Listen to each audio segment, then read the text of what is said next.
Some additional rules of thumb, general rules of thumb. One is don't just answer the RFP question, right? Really try to put yourself in the position of the person that wrote the question or the person that's going to be reviewing the responses to the question, right? Don't just give very simple yes/no answers or directly answer the question. You do want to directly answer the question, but don't stop there. You want to really consider why they're asking or saying what they are. What's driving them? What is it that they really need? So try to read between the lines and beyond the lines to prepare your responses. Be concise in the response. Know the reader, right? The folks, just like your team is not a full-time proposal writing team in most cases, the folks reviewing the proposals, that's not their full-time job either. They have other jobs. And this proposal review is something that they're being asked or directed to do on top of their everyday busy lives anyway. So you want to be considerate of that. You want to be as concise as possible. You want to use graphics wherever possible, and these would be meaningful graphics, not little cutesy little pictures that you just insert here and there. So something that tells your story or makes your point for you, that's very easy for the reader to flip to, see, and move on. Don't write a short story, or excuse me, don't write a novel when a short story will suffice. Don't write a short story when a synopsis will suffice. Just be cognizant. We talked earlier about some of the prep work that you can do in advance of an RFP, and we mentioned all of these things like quality management plan, business continuity plans, those sorts of things.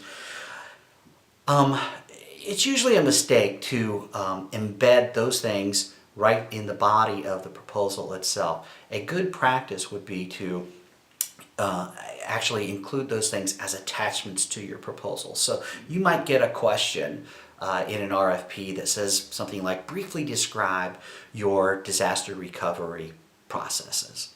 All right, and so you can answer that question pretty succinctly with a few sentences, a couple of paragraphs, maybe a few paragraphs, but there a synopsis would suffice in answering the question, because basically what the reader, what the person asking the question are looking for is, have you thought things through? And they're going to look at your synopsis and say, yeah, they've thought it through.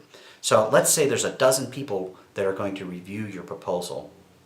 Don't force all of those people to look at your big, detailed, good but detailed disaster recovery plans.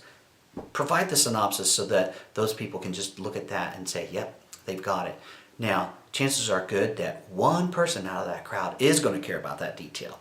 And they may be the one that would flip to that attachment and read through your detailed disaster recovery plan, because that's something that's important to them and their role, so they're going to give it time, but most of the rest won't. There may be yet other readers that may flip to that attachment and say, well, I'm not going to read this, but obviously these folks have thought it out, and I'm going to give them a positive check mark on that.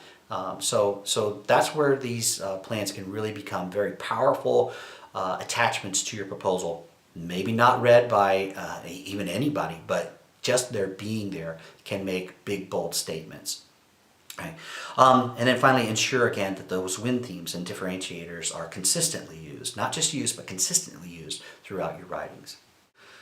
Okay, so we covered a lot of territory here. So in summary, I'd like to close with just reminders of some of the following thoughts. One is do as much pre-work as possible prior to an RFP coming out.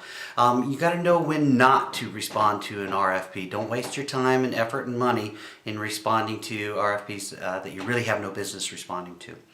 Assemble and drive the proposal and review teams. Communicate frequently with them. Remember, the folks that are on these teams, this isn't their real job, their daytime job. This is something extra that they have to do on top of their job. So you have to, it's very easily to get distracted. So you have to stay focused, keep them focused, keep driving them, and communicate regularly. You want to ensure that you're going to know that you know how you're going to win, right? So remember those ways to win include things like pricing, superior service, schedule. Those are the types of things that really are categorize how you're going to win. You also want to know what your win themes are, those things that differentiate the products and services that you're going to provide.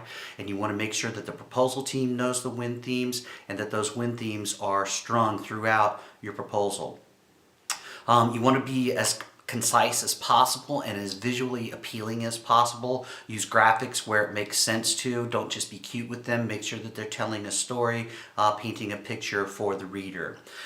Build time into your schedule for reviews. Don't write right up until the last minute. You're going to turn in a product that's of poor quality, or you're going to miss the deadline entirely. So build time into your proposal development schedule for the reviews. Stick to those review dates. And there are many resources out there, again, that can help you, the how-tos, best practices of, there's books, there's tapes, there's classes, there are articles. I'm going to just refer you to one article, not that it's the best necessarily that's out there. It's one that I found that I just happen to like, so I'm going to refer you to it. It's an online opinion piece that appeared in 2012 in Washington Technology. It is written by a gentleman named Bob Lohfeld, and it is entitled 7 Steps from Good to Great Proposal. I'd recommend you go out there and take a look at it. It has additional links to other information. But like I said, that's just one of many that's out there. So take advantage of the resources that are available to you. All right. Good luck with your proposals. If I can be of any assistance, please reach out to me, and I wish you well. Thank you.